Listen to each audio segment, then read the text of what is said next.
I see a lot of people using this technique with Scorpion. Which is fine, right? You get 100 damage for free pretty much, and then you can keep your pressure if your opponent is respectful. If they armor through when you try to get in, you're gonna get smacked. But I find it like it's very annoying, but it's kind of a ineffective technique. The point of it, in my opinion, is to simply get your opponent to respect this. That's the entire point of it, because you just don't want your opponent to start ducking this. The point should not be to just do this just for the sake of getting some chip, right, and continuing the pressure. That's not what you do. You just condition someone to block after they see the knee. That's it, that's all. Because then you have a lot of avenues open to you. You can do this, no. You can do this and then go for a grab.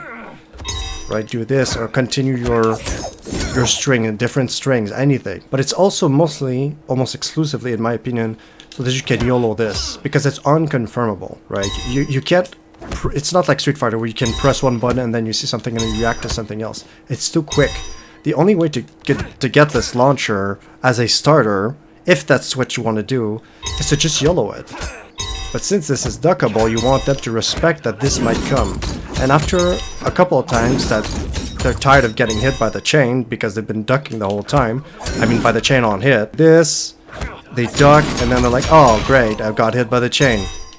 That's when they start respecting, and then they stop ducking. And that's the entire purpose of this tech. Because Scorp, like I haven't really analyzed him properly, but I don't think he has a lot of good mids.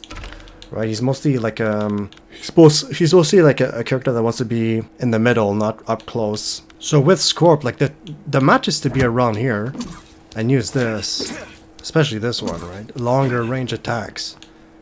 It's not to be here, but if you happen to be close, sometimes it's kind of hard to. I mean, you could definitely poke, take a step back to get back where you want to be, which is probably what I would recommend.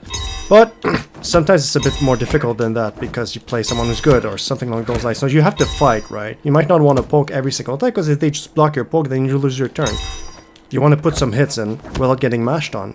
And especially if they mash, you probably want to go ahead and do 4-3 too. But if you're always scared because your follow-up is an unconfirmable, high duckable on block, I don't know if that was an actual phrase, you have to condition them, and that's where this thing comes in. Right? So that's how you use this move.